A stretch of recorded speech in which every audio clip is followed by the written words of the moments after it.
7 de la mañana, 17 minutos. A esta hora recibimos a Francisco Paredes, analista internacional. Vamos a conversar sobre la visita del presidente Daniel Noboa, de análisis de la reunión con el presidente de El Salvador, Nayib Bukele. Francisco, muy buenos días y gracias por acompañarnos. Buenos días, muchas gracias por el espacio.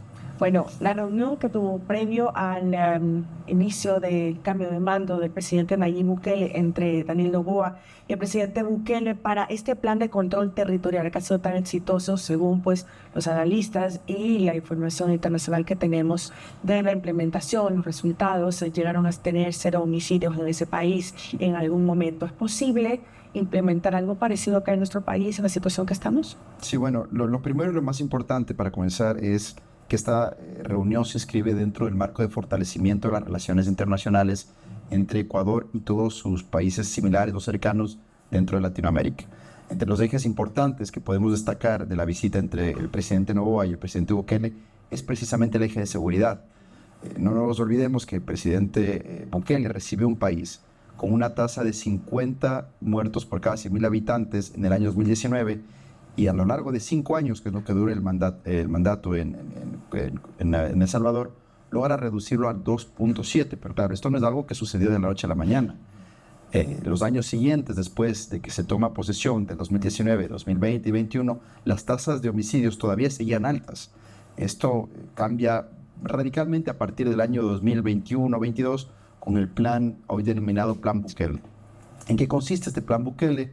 En coartar ciertos derechos, en identificar como terroristas a ciertos grupos, que en este caso son las bandas criminales o maras en El Salvador, y poco a poco pues, ir ciertamente con ciertas restricciones en materia de derechos humanos, ir coartando ciertas libertades e iniciar procesos judiciales rápidos que permitan unas sanciones rápidas. Entonces, sí es un plan relámpago, por así decirlo, pero bueno, relámpago dentro de 5 años.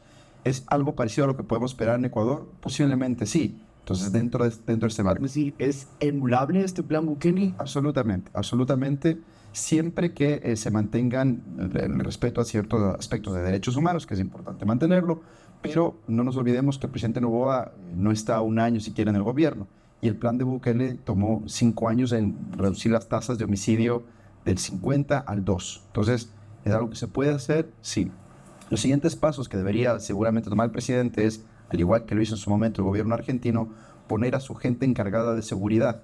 Por ejemplo, Argentina lo hizo con Patricia Bullrich, quien está encargada de los asuntos de seguridad, al frente dentro de comisiones en las que se vayan entendiendo cómo se desarrollan estos planes y se vayan recibiendo del mismo grupo de asesores de seguridad información, mecanismos para el tratamiento de presos, asuntos, por ejemplo, relacionados con la construcción de cárceles. Estamos también emulando este programa de construcción de cárceles que debe mantenerse pues, el mismo sistema. Antes de seguir con eso, ¿cómo debe ser entonces el trabajo de cooperación? Si el presidente se reúne con Bukele, quedan de acuerdo en trabajar juntos, pero el siguiente paso para ya llevarlo a la práctica, ¿cuál es? Por ejemplo, que vengan asesores salvadoreños o enviar nosotros delegados del Ecuador para allá, firmar algún acta. ¿Cuál debe ser el proceso? El proceso es que después que los presidentes han tomado la decisión de trabajar en conjunto, que las máximas autoridades en materia de seguridad se reúnan, entiendan los planes que cada uno ha desarrollado por su parte y cuenten con asesoría de los expertos en materia de seguridad, expertos en materia de cárceles, expertos en materia de derechos humanos, y trazar un plan conjunto con una hoja de ruta que le permita a Ecuador tener su propia hoja de ruta ajustada a su realidad para que en los próximos años se pueda ir implementando un plan de seguridad. Entonces, lo siguiente es que las máximas autoridades en materia de seguridad, ministros de Interior y demás, puedan reunirse, entender las realidades, saber cómo han operado durante estos años y con eso trazar un nuevo plan para que Ecuador pueda tener su propio plan de seguridad. No sé si lo vamos a llamar el plan de seguridad Noboa, el plan Fénix o demás, o que se inscriba dentro del plan Fénix, pero lo importante es esa siguiente reunión. Es decir, que no se agote en las buenas intenciones de los presidentes de avanzar en materia de seguridad, sino que efectivamente se avance en ese camino. Que tengan acciones. ¿Cuánto tiempo podría demorarse también? 5 años, igual que El Salvador, acá en nuestro país, de implementarse y de sentir los resultados. Sí, la realidad de Ecuador yo creo que es un poco más compleja que la de El Salvador. No nos olvidemos que finalmente Ecuador es una economía 4 veces más grande que la de El Salvador, que tiene manejos económicos con México, con Estados Unidos, un poco más activos, por así decirlo. y que nosotros tenemos una infiltración mucho mayor de grupos de narcotráfico asociados con grupos de narcotráfico en México y demás. Entonces creo que para Ecuador es un reto incluso más complejo. Yo no creería que en 3, 4 años se pueda reducir los números de esa manera, pero hay que comenzar. No hay que esperar hasta que sigan ocurriendo más homicidios en el país, sino que tengamos ya que abordar de entrada y con fortaleza un plan de seguridad a nivel internacional. No nos olvidemos, esto no es un plan solamente dentro del país. Este es un plan de seguridad que no se agota con tomar medidas internas. Las medidas internacionales, las buenas relaciones con nuestros países vecinos, en especial ahora México y Colombia, que son con quienes más tenemos problemas de seguridad asociados al narcotráfico, tiene que fortalecerse y ahí también tiene que implementarse el plan. Entonces el plan Bukele era mucho más sencillo en la medida en que tenía que concentrarse en erradicar mafias locales. Lo nuestro es internacional, es mucho más complejo. Quizás tenemos la ventaja de que Estados Unidos abiertamente ha dicho, ya ha empezado a ayudarnos en materia de seguridad. Entiendo que Bukele fue más él propiamente que reorganizó, pero nosotros tenemos la ventaja de tener a Estados Unidos y naciones europeas también. Sí, correcto. Tenemos la colaboración de Estados Unidos, tenemos la colaboración de Israel, tenemos la colaboración de la Unión Europea, porque para todos estos grupos, de alguna manera, el narcotráfico está causando estragos incluso al interior, dentro de sus países y dentro de sus organizaciones. Entonces, contando con el apoyo no solamente militar, estratégico y económico de todos estos grupos de países, creo que Ecuador podría incluso pensar en un plan a mucho más corto plazo. Es decir, si es que a Bukele le tomó 5 años en su espacio poder controlar los asuntos de violencia, posiblemente Ecuador con la colaboración internacional pueda reducirlo. Siempre es importante tener al jugador económico más importante del mundo, que es Estados Unidos, tenerlo de nuestro lado es absolutamente importante. Entonces debemos incluirlos, debemos incluir su inteligencia, debemos incluir todos los financistas y además su contingente para poder desarrollar un plan mucho más eficiente. Y otro punto también que es importante, clave, y que conversaron sobre la migración, la cooperación también para la migración, la seguridad de los migrantes y todo el tránsito de esta zona que también son presa de estos grupos, de estas pandillas, de estos grupos de delincuencia organizada, Francisco. ¿Cómo también debería ser ese trabajo? Sí, lamentablemente esto continúa, ¿no? La migración de los ecuatorianos, las cifras indican que en este año cerca de 100,000 personas, una cifra altísima, cerca de 100,000 personas han salido del país y no necesariamente todos por canales oficiales. Muchos tienen que cruzarse pues el Darién, tienen que cruzar países que representan cierto riesgo, tienen que adquirir los servicios, por así llamarlos, de estos coyoteros para que puedan llevarlos hasta los Estados Unidos. Entonces, sí es importante trabajar en el eje de migración y ahí es lo que yo destaco tanto el trabajo que se está haciendo con El Salvador como con otros países para procurar empleo joven. Porque este empleo joven es el que evita que nuestros jóvenes empiecen a migrar o salir del país. Conversábamos hace unos días acerca de la importancia de las remesas que nos envían los ecuatorianos en el extranjero hacia el país, que hemos roto cifras récords en eso. Y desde luego es importante contar con ese contingente para el país, para el ingreso de capitales.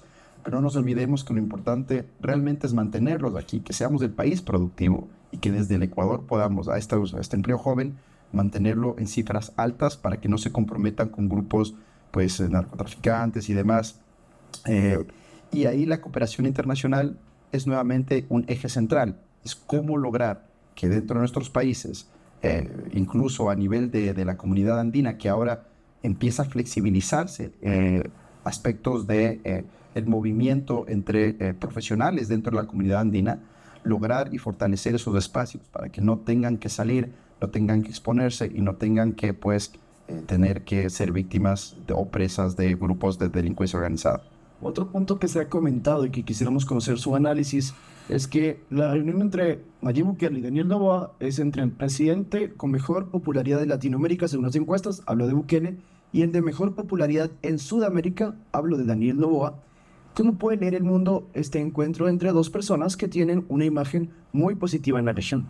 Sí, yo creo que fue el espacio ideal para reunir no solo dos, sino a los 3 presidentes más populares de Latinoamérica.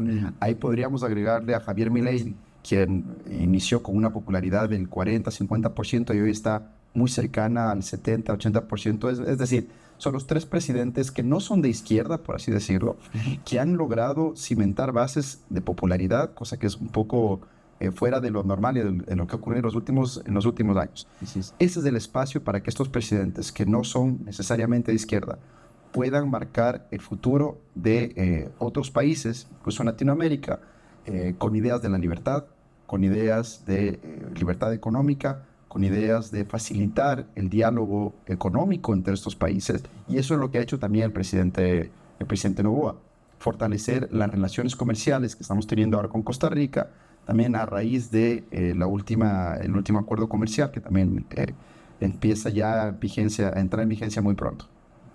En ese sentido, el acuerdo comercial con Costa Rica están aprobados por los dos parlamentos. Creo que sí, ahora se necesitan leyes normativas, algunos puntos que tienen que estar subsanados, arreglados todavía para poder implementárselo. ¿O cómo vamos en ese proceso? En estructura normal lo que debe suceder es que una vez que los dos ministros de Relaciones Exteriores consideran que al interior del país está vigente, lo que sucede es que se envían notas entre los ministros de Relaciones Exteriores para dar vigencia. Tienen que entrar en vigencia 60 días con posterioridad a estas notas.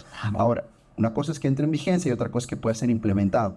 Para la implementación de estos acuerdos sí se requiere de normativa tanto en Ecuador como en Costa Rica, porque esta normativa lo que va a permitir es la facilidad del funcionamiento de estos acuerdos.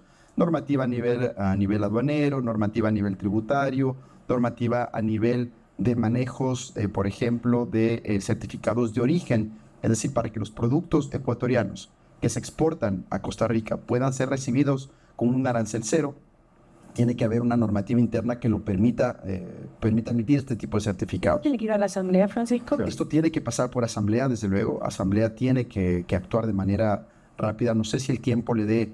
Justamente por eso, los tiempos dará. Para hacerlo ¿Qué va a pasar este año. entonces? Aquí hay un interés comercial importante. Ecuador exporta al día de hoy, sin acuerdo comercial, $50 millones hacia Costa Rica. No nos olvidemos que este acuerdo cubre el 97% de la oferta exportable del país. Es decir, hay una necesidad de parte de los exportadores. Tenemos varios grupos de oferta exportable que no necesariamente es petrolera.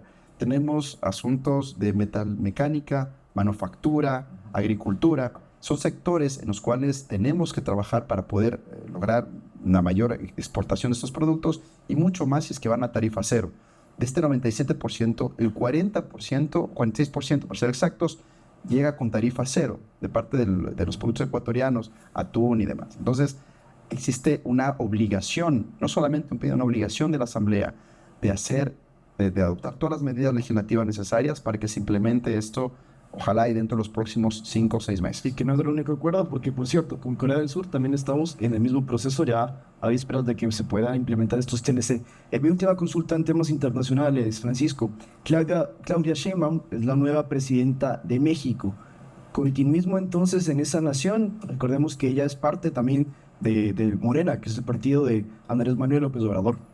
Así es, pues siempre es bueno contar con una presidenta, cambiar un poco los aires dentro de lo que ha sucedido en México. Lo único que no ha ocurrido es que ha habido un giro hacia otro movimiento, hacia otra filosofía, hacia otra ideología política. Ella es considerada al día de hoy una delfín del presidente Andrés Manuel López Obrador, es decir, va a haber un continuismo, serán años en los que la política internacional mexicana no va a cambiar. Tenemos que ser muy cuidadosos porque sabemos que las relaciones con México han cruzado por cierta tensión en los últimos meses con el Ecuador. Hay que buscar corregir esas tensiones. Finalmente es la presidenta elegida por los mexicanos. ¿Pero se hablar con ella? Es complejo, es una realidad muy compleja porque finalmente no dejan de ser presidentes de izquierda que tienen una ideología muy marcada. Yo no veo a la presidenta, por ejemplo, revocando asilos, revocando decisiones para proteger a refugiados o a personas que se encuentran dentro de México en condición de asilados y que acá en Ecuador, por ejemplo, son perseguidos por la justicia.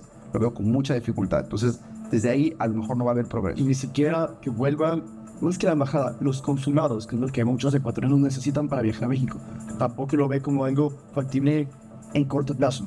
A mediano plazo. Okay. A corto plazo las relaciones todavía se van a mantener tensas por toda la situación que existe. Siendo ella la seguidora de la filosofía de Andrés Manuel López Obrador, no creo que las relaciones se corrijan de inmediato, pero tendremos que ver cómo Cancillería aborda de manera inteligente y estratégica los próximos pasos. Finalmente, los perjudicados en último nivel de que los consulados no estén operando son los ciudadanos. Y eso es lo que tendrían que pensar las autoridades para que se puedan reabrir las puertas, reabrir el diálogo y proteger a los ciudadanos ecuatorianos de México y mexicanos que se encuentran residentes en el Ecuador.